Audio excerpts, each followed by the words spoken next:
crazy. Yeah. Hey guys, welcome back to the channel. You're watching Shark House Entertainment, and I'm your host, Brian Gatto. I'm joined today by Tom from Bad For Your Health Entertainment. Hi everyone, how are you tonight? We're good. It's probably just me and you for a little while because, YouTube has been a little shit. So it's always that way, though. I have no comment on YouTube. Yeah, they're probably like, oh, in the first 20 seconds he swore and he said we were shit. No. We're just kidding, YouTube. We love you. Well, YouTube is the best thing in the world. I mean, without it, we wouldn't be able to connect and watch all these videos for free. It's just amazing. Yeah, for free. Yeah, ads galore. So what have you been up to? What have I been up to? Well, not much, quite frankly. Bad For Your Health is entering its final stretch. I'm getting ready to retire soon. I have not revealed the reasons why for the retirement coming up, but it's you know the reasons, and most of the people close to me know why I'm retiring, but I'll reveal that properly in due time. We got some movie reviews coming up. I got a couple of interviews lined up with new people and some old people, and I am planning the big monster mega final episode coming. Also want to get behind the camera and in front of the camera again for another short film. Brian, you and I worked on a couple together. You helped out uncredited, which was my error, on Halloween Blood of Thorn, and we did Chill 2. Yeah, I did the poster. Wasn't that it? No, you did the poster, and technically, I think if we're going to get all film-esque, I would have labeled you as first assistant director. Okay, even though I wasn't. That was my error. That was my error. But at the time, I couldn't. I was under a crunch to make the credits on that. To get it out by Halloween 2022. I get it. That was the same with our short film before, the Chill 2, which I wanted to get out by Halloween. I think I made it to the deadline.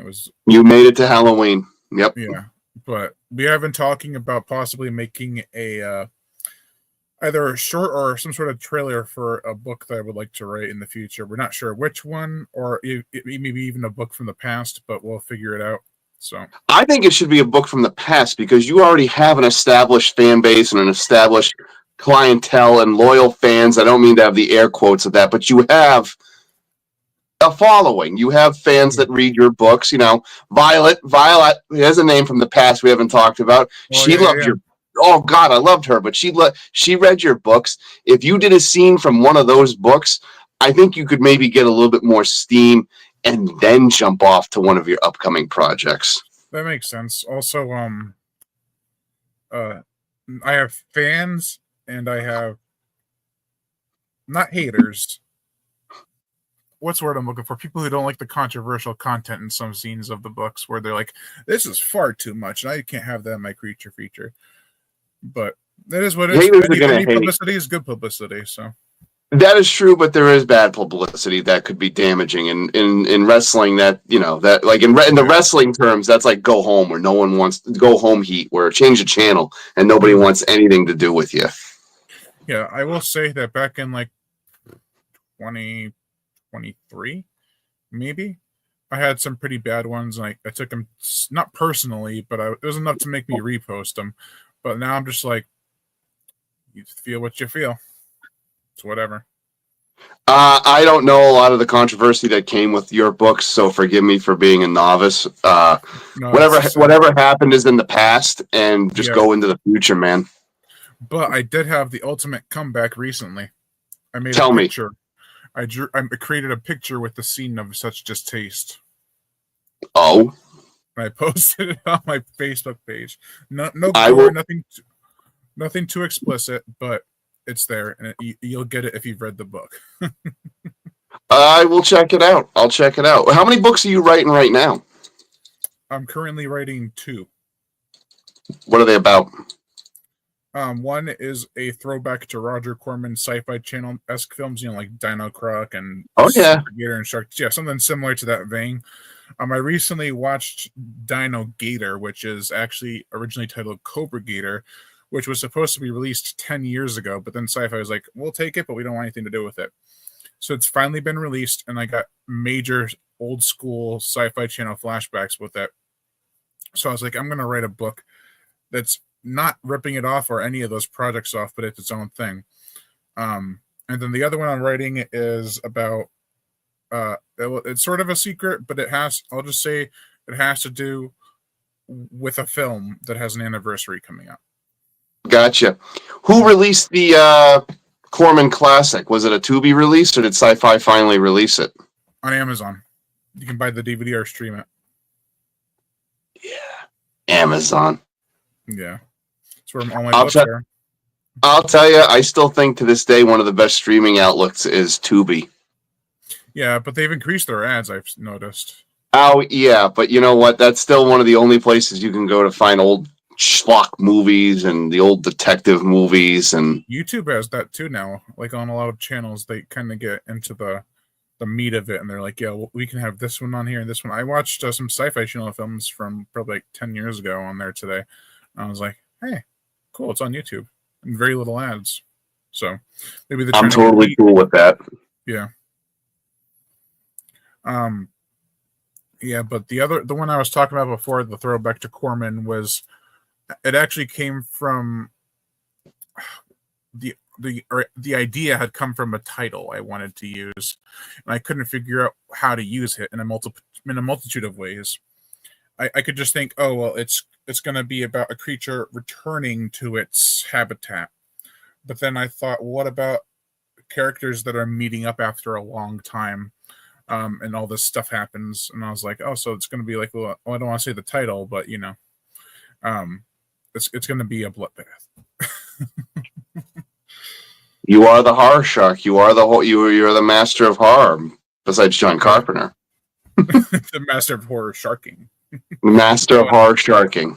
Yeah, and apparently people have been using the term "bodied," which is like, what? Body. So when I started doing like death counts, kill counts, chum count, whatever you want to call it, I called them body counts back in like 2012. Back when you first started. Mm-hmm. And then apparently people have been doing the same thing, or taking the name and changing it to bodied. Like, oh, this person just got bodied instead of killed, because killed isn't like really monetizing friendly. So this person just totally got bodied. I'm like, I think I've heard that before. Nice. Yeah.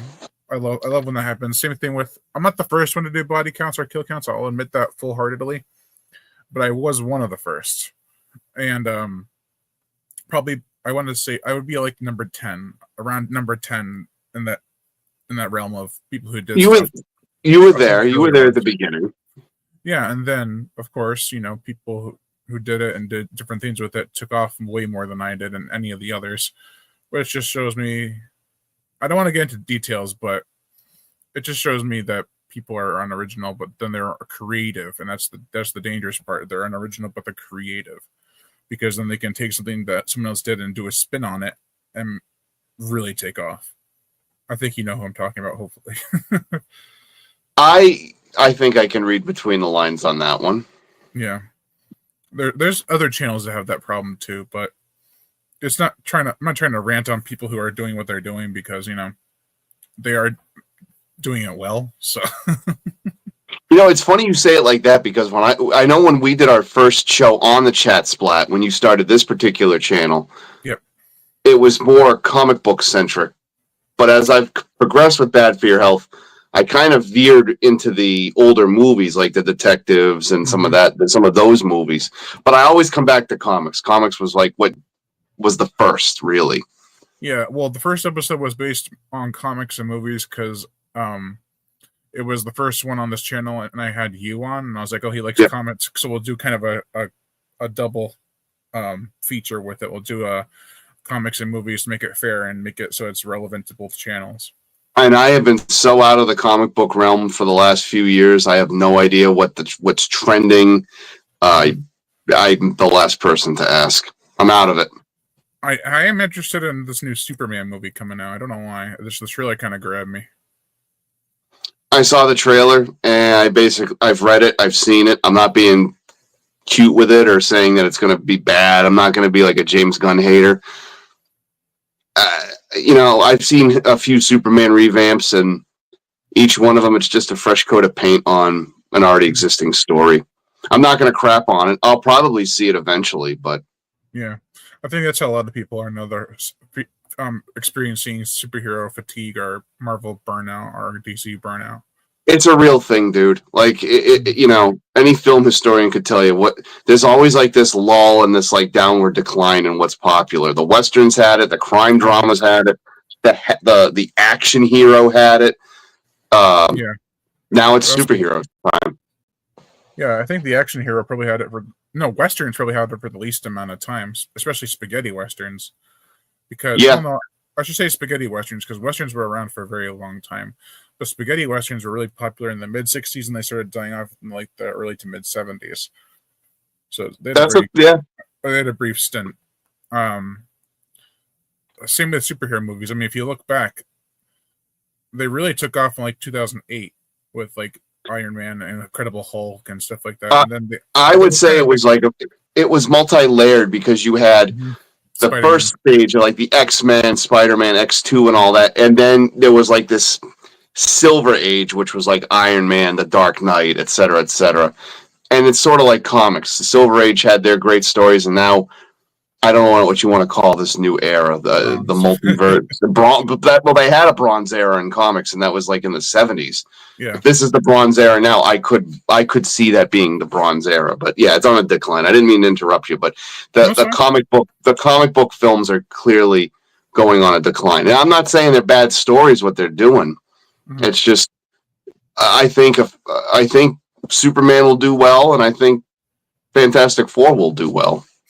Yeah, and I also think that what was I gonna say? So also, I did like his Suicide Squad. That was hilarious. That was just a hilarious bloodbath. But then you look at older, even horror films. Like there's one I think called The Ambulance. I think it's a Larry Cohen film, and they have Marvel featured prominently within the storyline.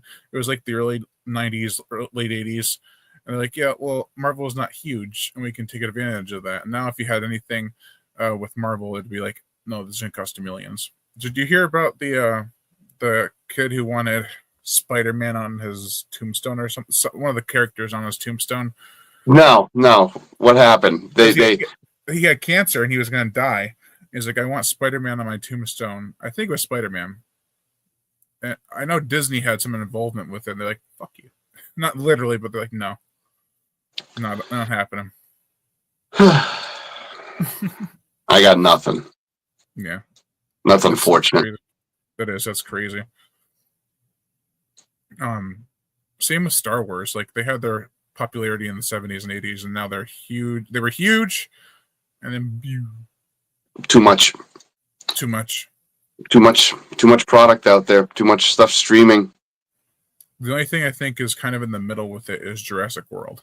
Because they have going on 4 movies and tons of products, but there is that kids Jurassic World Chaos Theory show. Yeah. Other than that, there's no Jurassic Park material really. But there is a movie I'm really looking forward to coming out called Primitive War. I don't know if you've heard of it. I have not. It's basically dinosaurs in Vietnam in the 60s. And it's supposed to be rated R. And I'm reading the book, and it's actually really good so far. So I saw the trailer for the new Jurassic Park, whatever the one with Scarlett Johansson, and it really didn't do anything for me. I've tried watching it a few times. I'm just like, it's interesting, but I think it's too little, too late. I still haven't seen the third one or the second. It sucks. Jurassic World. Yeah, I didn't even bother. Jurassic World 1 was the last decent Jurassic Park World movie. Fallen Kingdom had its moody atmosphere, but no, way too dumb. Jurassic World Dominion had its locusts, it had its characters, and very little dinosaur stuff. I saw a trailer for a movie coming out called Bears on a Ship. I haven't heard of that one. Oh, yeah, I'll have to send you the link. This is one of those low budget. I think it may get a limited theatrical release in the United States. It's Bears on a Ship.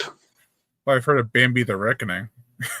that looks pretty crazy. I don't even want to get into those public domain Winnie the Poohs and the Bambi. Those to me are just. I get it. Yeah.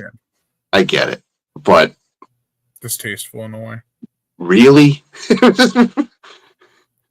Really? Blood and honey? Yeah, they're having this thing. They're all coming together. Going to be. They're calling it the Puniverse. I'm just like, no, the Puniverse. Why would you call it that for one, and why would you do that for two? I got nothing. I don't have a thing. They made like Peter Pan Neverland Nightmare. Yeah, I saw something. I saw a picture of that, and I just kind of laughed. There's a Humpty Dumpty one too. That's they're doing something with Humpty Dumpty. I could see that, but that's not like a old movie property. That's just like an old fairy tale. I know, but you're putting that, as you said earlier, spin on something that's not original, and you maybe get creative. Good way to bring it back. Bringing it back. I'm good for that. I'm good for coming full circle. Yeah, as you were saying, or just like you said. Did you see any new movies in theaters lately? The last movie I saw in theaters was Venom: The Last Dance. Was it? How was that? It was all right. I'm trying to think. No, I'm pretty sure I saw something else. No, I lied. I actually probably should have told you this. I saw, what was that? The Valentine Killer one, the Hard Eyes. Hard Eyes? Yeah. I saw Hard Eyes in theater. I like that one. What do you think? It was very hammy. It was very over the top, but that was the point of the movie, and I went for the ride, and yeah, it was okay. I didn't hate it. Yeah, I'm excited for the sequel to Thanksgiving coming out next year. I loved the first one, but it's from the same company that made Thanksgiving. Yeah. So what about The Woman in Black? I heard good things. I heard good things about that. The Woman in the Yard, you mean? Yeah, I'm sorry. The Woman in the Yard. It had that very stark poster of the, just this woman in this black dress. I heard very good things about it. I've heard good, and I've heard terrible things about it. Oh, so there's no in the middle. No, there's a. I guess depending on how you look at it, or if there are two different endings, I'm not sure. But one of the endings is basically promoting suicide. So I'm just like, not my kind of. Yeah, I'm out on that. No. I'm out. Yeah. One thing I have to mention, because I did make a post about it, is Clown in a Cornfield. Now, I read the book, and I tried to review it right over there, and you should have seen my face. I was bright red in some shots. I was so pissed, not because it's a bad book. It's actually a pretty entertaining book. It's well written. Problem with it is it's a YA novel, and that's not because of the gore or the violence. That's not my problem with it. It's the messages they try to push for a YA novel, and I don't agree with it whatsoever. It shouldn't be left out of that kind of thing. It should be left to adult fiction or opinions, but yeah, it threw me for a loop, to say at least. Because the review started out fine, and then I started getting into the characters, and like, this son of a bitch. So it's promoted as a young adult novel, but it shouldn't have been? Well, I mean, if you ask anyone, they'll be like, well, maybe because of the violence or gore. I'm just like, no, because of the messages it's trying to push are just not for people of that age. And if they are if it is for people of that age, it's for people who already agree with that sort of thing. I gotcha. Yeah. So now it just seems like they're trying to reel in new young minds that might not have that opinion. I understand. Yeah. I probably won't read it. Yeah. I might not even watch the new one. I watched the trailer. It looks pretty good, but I know the twist. I know the reveals, and I'm not on board for it. There's not much that, like, not with the genre today, but like some of the horror things coming out, just they don't really do much for me. As you talk to me, there's actually two. There were two. One, I saw this in theaters. I didn't really like it. I saw it at home with my dad. Saw it with my brother. Saw it again with my mother, and I got it. And that was Alien Romulus. Haven't seen it yet. So it takes a few tries, I feel, because there's so much that happens in the second half that you're just like, do I really want this to be in the movie? Does this really work? And then when you watch it and you kind of accept or understand why they're doing this, it becomes all the more entertaining. It's actually very intense in some scenes. I thought it was really well done, and it was really refreshing based on like the last few Alien movies we had. So I mean, in my opinion, there hasn't been a good Alien movie since Aliens or Alien 3. Alien 3 is a mixed bag. Yeah, mixed bag for me too. But Aliens, and Alien Romulus, I feel especially with Alien and Alien Romulus would make a good double feature. Alien and Aliens have a huge tonal shift, so you're kind of like, but they're both excellent classics, so it's understandable why people watch them back to forth. Yeah. The other movie that was probably the scariest movie I've seen in a while, which blew my mind, was The First Omen. Oh, you went back and watched The First Omen? No, not the original. The movie called The First Omen. Oh, I haven't heard of it. It's like if you're watching a 70s movie with a modern camera. Okay, so and it also seems like you're watching something that could not be made in the 70s because they couldn't get away with it. All right. But they try to, but they have to cut corners. But this is like, no, we're going to show you everything.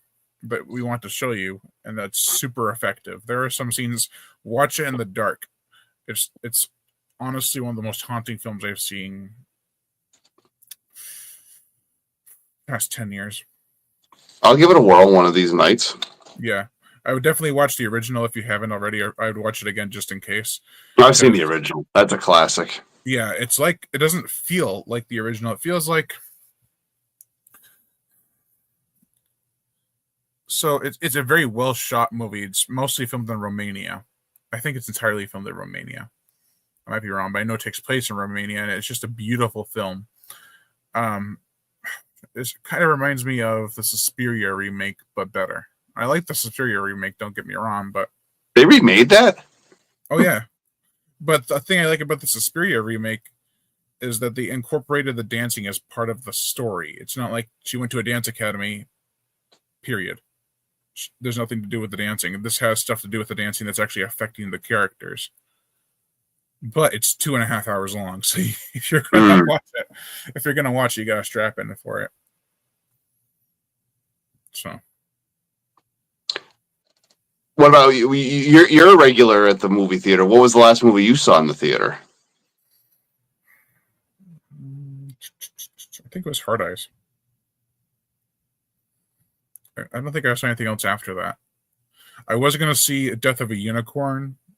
I might see it tomorrow. Stupid. It does, but also I was thinking about seeing A Working Man, which is also, Jason Statham action movie, but I heard good things. So Chuck Dixon, I think, was the writer. I think on that. No, Sylvester Stallone. Oh, Stallone wrote it. Mm-hmm. There you go.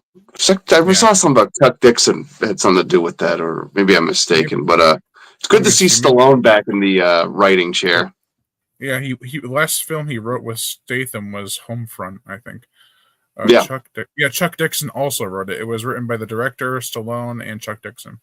Chuck Dixon was a hell of a comic book writer back in the day. When I first broke into comics in the mid-'90s, making it sound like when I first started reading them in the mid-'90s, he was one of the perennial names, Robin, Nightwing, so many things he wrote. He was awesome. The director also directed The Beekeeper, which was the Statham movie from last year, which was actually really good, I thought. Yeah, I saw Beekeeper. That's isn't that David Ayer? Mm-hmm. David Ayer directed the original Suicide Squad, and they're pushing the whole release his cut of the original Suicide Squad, which I hope maybe you can see. But the director's cut I would like to see, and it's very timely because of the lead actor passing away this past week, is the director's cut of Batman Forever.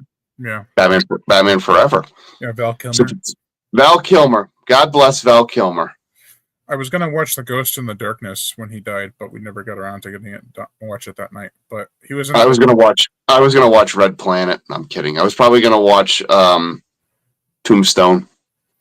I have never seen Tombstone, and I'm ashamed for that. I did. I would recommend Tombstone. Yeah, I want to see that in the Unforgiven. But I also did watch recently Pale Rider, which I thought was actually really good. Pale Rider's good, but you gotta watch Tombstone. George Cosmatos directed.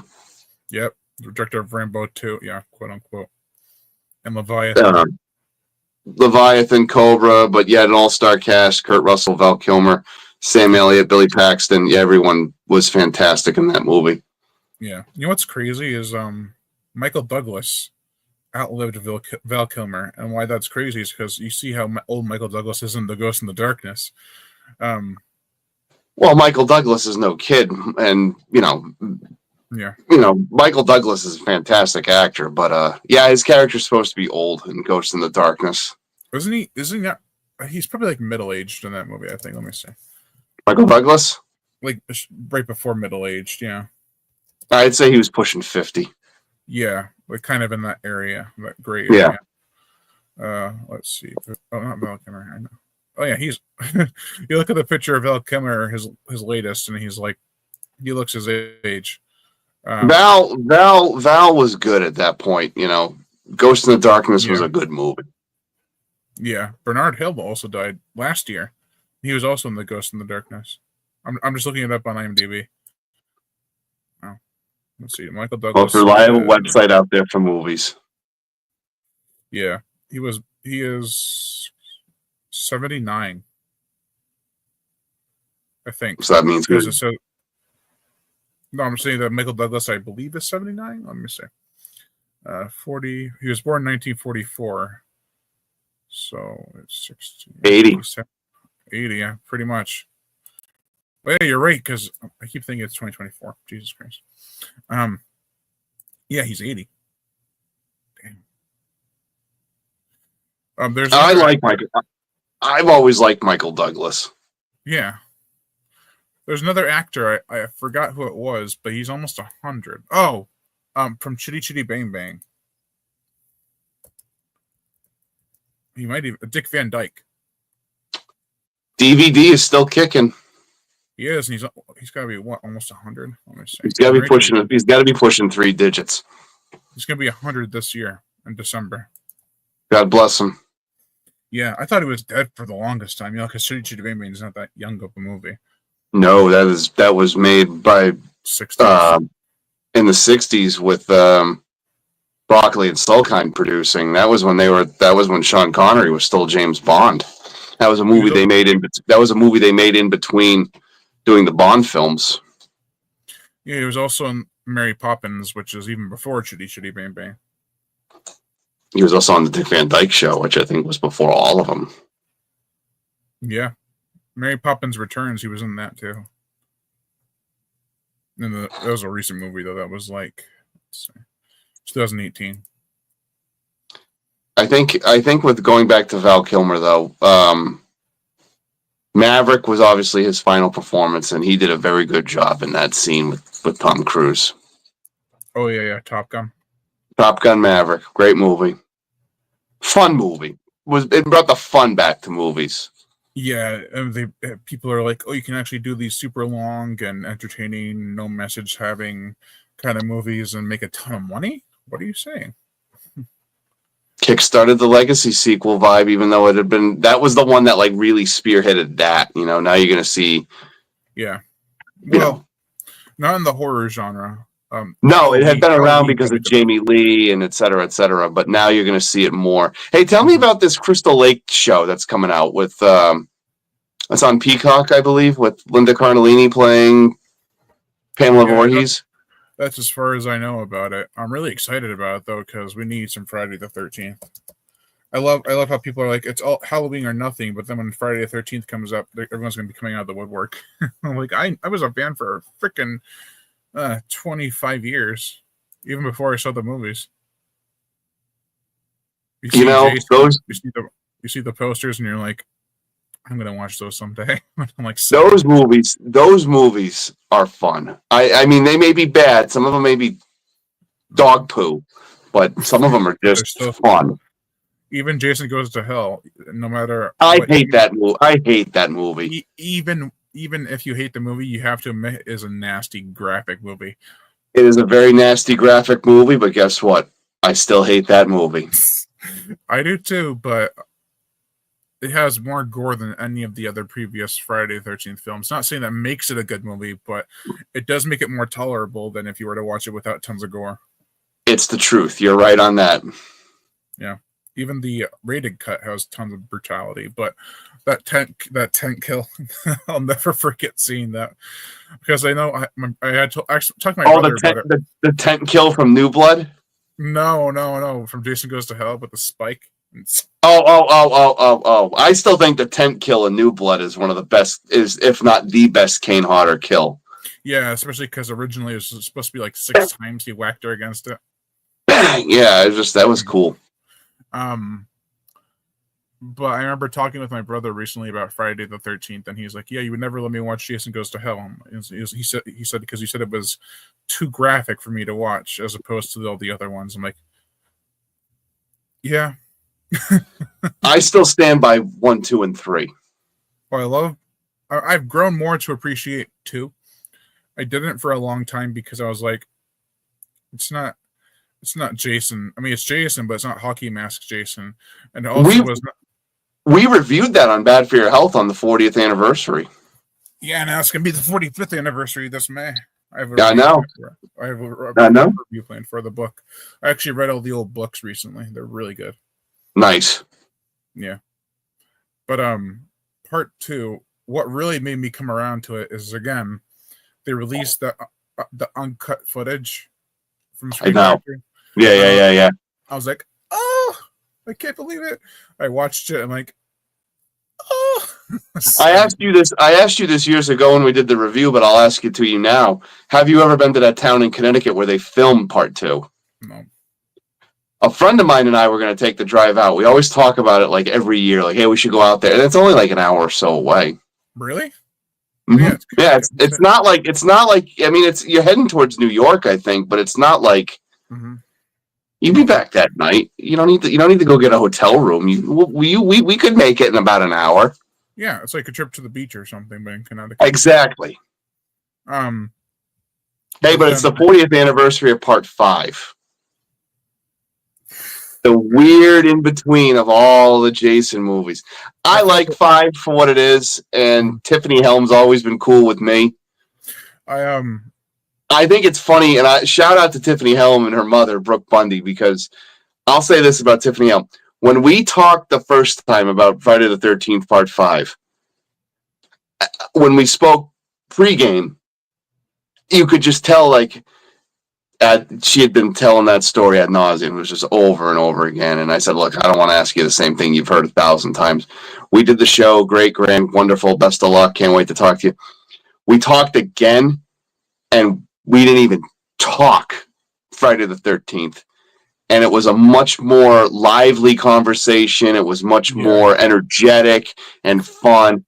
I said to her post game, second time I spoke to her, I said, I don't want to talk Jason with you ever again. So as far as I'm concerned, you didn't do it. Yeah, it's probably the same thing with Alex Vincent with Child's Play. He's probably like the same way. Like, I'm just done talking about it. Well, then he came back for the show, so I don't know. But part 2, I mean, part 1, I've always wanted to visit that campsite, but that's all the way in New Jersey. That's in Jersey, yeah. Yeah, but it's a beautiful location. 2 is Connecticut, dude. Mm-hmm. Do they still have the camp, you know? I have no idea, but I know, like, I think it's on private property, but sometimes you can schmooze your way. I know that the guy where they had the town where they came up in the truck, that's still there. Oh, the bar. The bar, not the bar, where the payphone was, where the gas station, the payphone. I think where Crazy Walt's on the bicycle, that's still there. Yeah, we'll have to try it. The books. The funny thing about the first, they made books for part 1, 2, 3, 4, and 6, and then they made Freddy vs. Jason and all the other ones for Jason X. But the weird thing about that whole series is they made 2 for part 3. Excuse me. Bless you. Thanks. They made 2 for part 3. One was written when the movie came out, and then one was written years later when they made one for. So what I think happened was they had someone write part 3, the book, and then they just did nothing with it after that. And then along comes Jason Lives, and we want a book for this. So they commission a author Simon Hawke to write part 6, and then after that, am I frozen again? No. Am, yeah, you are. Hold on one sec. Well, as Brian sorts out his technical difficulties, he's talking about the second publication of Friday the 13th Part 3, which is the third entry in the Friday the 13th franchise, which came out in 1982. And it's actually my personal favorite out of all the sequels. Don't ask me why. I saw it at a young age. It's a fun movie. They're fantastic. They get a little bit more tolerable they're more tolerable in the beginning than they are later on. I'm not trying to sound like a snob to the Jason movies, but Brian's always been a big fan of the novelizations of the old school 80s horror because there are certain things in a novel you cannot tell in a movie. You know, you can hear the character's point of view that the actor would have to convey with subtle nuances and facial expressions and eye movements, et cetera, et cetera. But yeah, Brian's always been a big fan of the novelizations of the classic horror movies of the golden age of the slashers. I know he's worked very hard to obtain all of them, and I think I've never read any of them. I think they're fantastic though, because they sell very well. I see them all the time on eBay, but it's like comic books. You can one day you can get it for $5, and then it all goes on conditions as well. I'm glad though Brian and I are talking about Friday the 13th. It always comes up. Jason always comes up in conversations. I think that I can hear you. Yeah. Okay. Yeah. My camera's just not working. I don't know why. Yeah. No, I kept you going. For a minute. I heard you. I still got it. But yeah, it's like we were saying how we were talking about the second novelization that this guy Hawke wrote after Lives came out. No, yeah, but I was also saying that you had said they sell sometimes cheap, and like even the crappy ones are going for hundreds. Oh, so that now it all went up in value. Yeah, and also I sold them, all of them. I was in such debt, and I was like, God damn it! But now you want them back. Part of me, because I do have them on Kindle. Try thrift books, dude. Yeah, I will. I'm trying to save some money right now, but when I get some more, I might even ask the guy I sold them to if he wants to part with any of them, because I stayed in touch with him. Nice. But yeah, Hawke wrote part 6, and then they're probably like, you did really well with that. So they should go back and write part 1, 2, 3, and that's it. They just stopped. But the ones he wrote are fantastic. I love them so much. I read them in the summertime. It was just perfect reading material. I'm gonna try, if I ever go up to a cabin or something, when I read them, because they're good mood setters. 3, as I said in the interim, 3 will always be my favorite Jason movie. It used to be my favorite. It used to be my all-time favorite, but then I've grown more accustomed to parts 1 and 2. 4 is really good, but it's way overhyped. Overrated. Yeah. I mean, it is the most brutal Jason has ever been in the 80s. Yeah. It's also got this dark, gloomy atmosphere that was retained from parts 1 and 2. Part 3 felt a bit too lighthearted at times. Yes. So they kind of returned it to its roots, and I do love that. But part 4, it's up there. It's definitely up there, but it's not my favorite. It's up. 4 is up there. Like, it's definitely I think on Mount Rushmore. My favorites used to be the original 4 and 7. I still love 7. 5's 5. That's all you can say about 5. Well, 5 is like the bridge. So yeah, 5's the bridge between the golden age of slashers and like that late 80s, as we said earlier, coming full circle again, the Silver Age. Yeah, but not only that, it's the bridge in the Friday the 13th movies, because I think it's the last one to feel kind of like the first 4, but it also has a sense of change. You know, like things are changing now. And so when part 6 came out, more polished everything. I never really liked 6. You're crazy. I don't hate it. I just never loved it. Reading the novelization, I loved it, but growing up, I was like, this is fun. This is bloody and fun, but I'm like, something about it. 7's weird, and 8, 9, and 10 to me are just poo. Yeah, but part I did 7. I did like the remake though. I did too. I did. I like the remake. I feel like part 7, if they kept the gore footage in, it would have been an improvement. But I think there was still something missing, like the lake, especially. Like the lake is just a big muddy. It really affects the atmosphere, the color of the water in the lake, and it's funny too because there's no leaves on the trees. It's just a very dead looking film. You had an FX guy directed it in Buechler, yeah. Yeah, I mean, not knocking him, God rest his soul, but I think for a first time director, he knocked it out of the park. Yeah, but the only problem was the environment. There's not lush or anything. It just feels. It wasn't a lively film. I know there's like a certain, like, not bleakness, but like you said, there's that muddy decay. But but it does kind of go with Jason in a sense, like because he is very decayed by this point. So it kind of works and it kind of doesn't. You got to kind of pick your battle with that one. Yeah. Freddy versus Jason, I feel, was a great film for its time. It definitely needed to happen because without it, certain things wouldn't have happened, like Alien versus Predator, even though if you don't like the film, it's fine. I don't really like it either. But it did pave the way for versus movies more. We need more versus movies. Oh yeah, it's just studios, man. if they don't agree to do it, or if they don't want to work together, then forget it. What was the one that Michael was supposed to fight Pinhead, wasn't he? That was one of the proposed ones in the early 21st century. Yeah. I still think we should have done our Leatherface idea. What the short film? Oh yeah. We had 2 endings. We can spoil it because I doubt we'll ever make it, but if we do, that's great too. Oh yeah, the nuclear factory or whatever is one of them. The nuclear explosion.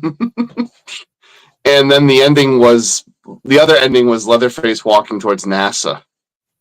Oh yeah, some really far out endings where like, how the hell? Oh, they're all far out. Every ending with Leatherface, because it's going to Texas Chainsaw. Those movies are just fun. One of my favorite reviews we did as a collaborative with other people was that review of the Netflix 2022 movie.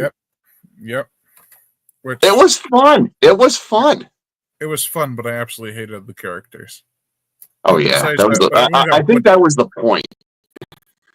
But everyone pretty much got butchered, so it's okay. Yeah, it was fine. I did not play the video game though. I wanted to play the video game. Yeah, I haven't played it either. I heard it was like fun. It was gory, stupid fun. Yeah. Yeah, Leatherface has had an interesting history. He went from a serious, disturbing, but blackish humor type horror film, and then the dark humor was carried more so over to part 2 than anything else. And then 3 tried to bring it back, but it didn't fully commit to what it was. It didn't work. And then 4 was like, okay. 4 was just insane. 4's just insane, and the remake has that early 21st. We got to gore everything up. Well, not the first one. The first remake had some parts where it's like oof, but most of it is like pretty off screen. The second part, the prequel, is where it got really gnarly. The beginning? Yeah. Oh yeah. I've only seen the beginning once, and I didn't hate it. Yeah, I've seen it a few times. It's actually pretty good. But then they did the 3D one, which is probably the first movie to really retcon in the slasher movie, even though it sucks. Yeah. It's probably the first one that really retconned all the sequels to go back to the first. It didn't start the trend, but it ignited the flame. Yeah. And then Leatherface in 2017 was... Didn't even bother. No. They're like, oh... I saw a trailer and I was like, nope, not working. Oh yeah, the twist in the movie's awful. But then what was the twist? So spoilers, I don't know if you saw in the trailers, there's a group of inmates from a prison, not prison, yeah. Sorry, a mental hospital that escape. And the whole movie, there's this one crackhead looking guy, a trampy sort of woman, and a good-looking, fresh cut, good-looking what's the word I'm looking for? Kind of like a handsome guy. And then there's a big guy who looks perfect for the part of Leatherface. He's a big, bulky brute, doesn't say much, makes all these grunts. Who do you think's gonna be Leatherface? The skinny guy. Which one? The good-looking guy. Yeah, the handsome one. Yeah. They shoot the big, bulky guy in the head, and that's that. And then the good-looking guy, he gets shot in the face, and that's why he has to wear that mask. And he gets all scarred and everything. Yep. Yeah. No. Thank you for saving me like for 90 minutes. It was awful. Like it looks I'm nice. Sure it was. It's bloody, it looks nice, but dude, it just destroyed itself in the third act. I heard that there's a new one coming. They want to do another movie. Of course they do. Probably a whole new story too. Yeah. Kickstart another trilogy. Yeah. I mean, the 2022 one I wish was a little better written. Like it needed that needs a sequel though. I feel like that needs a sequel.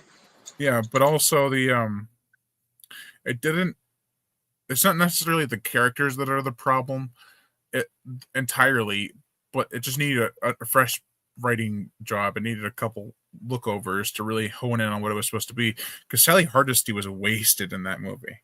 Yeah. The character. Yeah. And they definitely needed to do something different, maybe even have her survive. But her sacrifice and everything, it made no sense. It wasn't the greatest movie, but it was sure as hell was fun. Oh, it was a massacre. It's the first time they ever had a massacre in a Texas Chainsaw Massacre movie. The bus scene. Brilliant. It was brilliant. It was awesome. Like, everyone threw their hands up and like, "Oh, you're gonna get canceled, bro." Yeah, but then when that scene happens, when it plays out, you're like, "Oh my god, I think I love this movie." But then you get back to the characters and like, "Oh yeah, I don't like this movie." I'll tell you, switching gears for a second, I'll tell you a movie I want to review before I retire. What's Black Cobra? Black Cobra, the Black Cobra trilogy with Fred the Hammer Williamson. No, we got to go back and do the Bronx with Fred Williamson and Mark Gregory. You know, it's funny because that episode came up in conversation because that was 4 years ago when we did that show with Derek Rook. Derek Rook was supposed to come back 2 weeks ago because he wanted to help. He wants me to help promote his new Gore Streak volume. And about a half hour before we went live, he said something had come up, and I'm totally understanding and cool with it. But yeah, that was 4 years ago when we did 1990 Bronx Warriors. I've been watching the Thunder movies, like their reviews and trailers, and listening to the soundtracks, and like those are fun. I've seen part 1 and 2. Part 3 I haven't watched yet. I have them. They're on like bootleg DVDs, but Black Cobra 2 with Nicholas Hammond and Fred the Hammer Williamson. That was supposed to come out on Blu-ray. Oh yeah, just never happened though. There was I think it was Blue Underground. Maybe, but if there's one movie series like trilogy from like Italy or whatever that needs to have a Blu-ray release, it's Thunder. But then I don't know what they're sitting on. That's the Mark Gregory one, right? Yeah, that's the one. He's like Rambo. He's like Rambo. Yeah. I've seen those. Yeah. Another series you probably wouldn't think much of it, but Carnosaur definitely needs Blu-rays. People will agree with me with that on that. So to the bitter end, they're from the Jurassic Park ripoffs from like the 90s. I remember that movie. Yeah, they need to release the 3 of those on Blu-ray. It's about damn time. Too with Corey Haim. Never saw it. I hate to tell you that. It has Corey Haim. It has Michael Ironside. Well, I'll have to. I like Michael Ironside. We were talking about him the other day because of his work in video and voiceover for video games. Yeah, he's in that movie. I actually read the book. It's by Dean Koontz. Really wonderful book. And then the movie, it's different, but has some similar elements. They made 4 Watchers movies, all having different stories in pure Corman fashion. Nice. The second one has what's his name? He plays Beastmaster. Mark Singer. Mark Singer. Yeah, Mark Singer. The third one I think it's not William Catt, is it? No, it's not William Catt. It's a guy who kind of looks like him. I think he died recently too, actually. Hold on. Yeah, Wayne Hauser. The late Wingshauser, God bless him. Yeah, it has the third one has Wingshauser, and the fourth one has Mark Hamill. Mark Hamill. Yeah, so they got like some star level power, and each one. So it's an interesting series. A movie with Mark Hamill that I recently watched was Time Runner. That was a good movie. I haven't seen it. Yeah, it's a Terminator Blade Runner ripoff. It sounds like something I'd like. Maybe, but it's not as good as Trancers. I was gonna say Trancers. You have to beat Trancers. That is one that we got to do before the end of Bad for Your Health because it's the 40th for Trancers. Did you incidentally? Did you watch Trancers Noir? No, I haven't. I've heard of it though. The black and white version of Trancers. Have you? Oh yeah, yeah. Oh yeah, I watched that. It was awesome. It was. Was there any footage, or was it just black and white? Just black and white. Huh. I'll have to check it out because it definitely has that noir style, but the color in that film pops too. So you're kind of like trying to figure out which one would be better. 80s noir. I would never say that was neo noir. That was more tech noir. Tech noir, yeah. Yeah. Yeah. What is the one that you want to do for the next short movie though? I just want to do like for me personally, I want to do like a short little detective action, maybe a chase, stuff like that. But if you want to do something based off one of your books, send me what you want me to read, and I'll take a look. I'll have to take a look into my catalog and really try to remember certain scenes from certain books that can be filmable on a low budget, if any budget. Yeah. If we do the next movie though, you got to come in and help direct one of the scenes though. Oh yeah, for sure. Which one are you talking about? Probably that detective type movie I want to do. Yeah, I'll for like a day I'll turn into Ridley Scott. Like, no, we need more smoke. I gotta get the shot again and again and again. Going back to The Chill, the scene that I wish there was smoke in. Oh, sorry, go ahead. The scene in The Chill 2 that should have had smoke was the one of you coming around the train. Yeah. The one where we had the bar in the middle and I set it up and you came around. Like, there should have been smoke there. Yeah, we should do like a Chill compilation video. Yeah, I'd be down for that. What were you enthusiastic about? I forgot that I did help direct some of the Halloween film. You did. With Richie. Yeah, with Richie. You did the first scene basically when he discovers Michael, and then the only thing I took out of that was the thorn tattoo. Yeah, I remember that. Look, that's weird. I'm not crapping on my own movie, but it's okay. Yeah, I love the part worse. I love when he's like, "Oh, that's weird," or whatever he says, and then he just like walks away. Yeah, it's like, okay, now he's gonna be killed, no problem. The thing the black and white did not pick up on was that, if you remember, I literally rolled around in that pile of dirt. Yep, and it didn't really pick up on black and white. It doesn't pick up in the black and white. I mean, I did it, and I think I told everyone that happened, but that scene came out fine. Yeah, why did you choose to go black and white? I don't remember. I don't really. I think I just wanted to be different. Yeah. In hindsight, I probably should have gone color.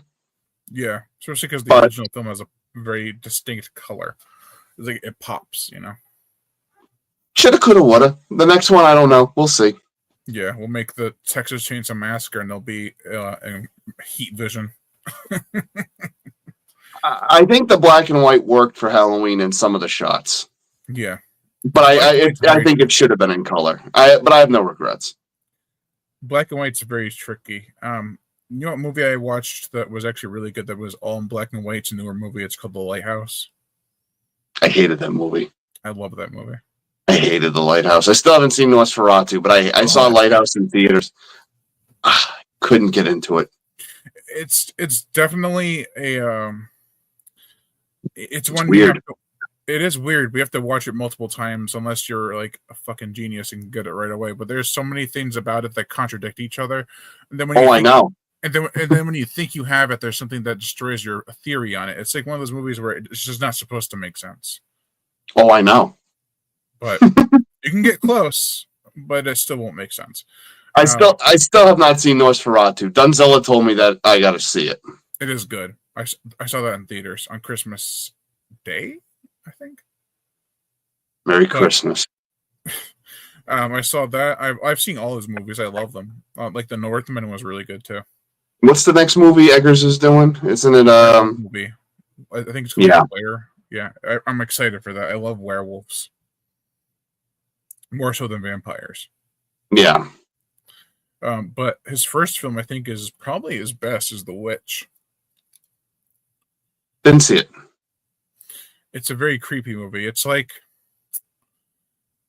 the tone of it is just so crisp and cold and dark. But it's like if you watched the Blair Witch Project in the 90s and it wasn't found footage and it had a lot of atmosphere and budget, I could see that being what it would be like. Even though the Witch didn't have a budget that was huge, it was a lot more than the Blair Witch Project. I got you. I hear you. Yeah. There are some creepy ass parts in that movie. Like I said, the first Omen's probably the creepiest movie I've seen since The Witch. That's like 10 years ago. So nice. Yeah. Listen, I've enjoyed our little chat, but I'm gonna have to cut out and run and go eat dinner. Yeah, I got to find out what's for dinner too. I'll find something. I have enjoyed going down memory lane and seeing what's new. I hope we can do our next short together. Yeah, I'll try to find something within like the next day or two and see what I can figure out, because I have tomorrow off, then I start my 4 weeks of training. So at that time I'll be very busy, so I'm not sure. Well, good luck with the 4. I'll be on vacation for a while, so I'll, Yeah. You need me? Call me. You know where I am. Oh, yeah. Alrighty, that's going to do it for this video, guys. Thanks, Tom, for being on the show again. Always a pleasure, Brian. You're always welcome on my show, and I'm glad to be on your show. Yeah, check out Bad for Your Health Entertainment. It's on Facebook, and you don't have YouTube anymore, right?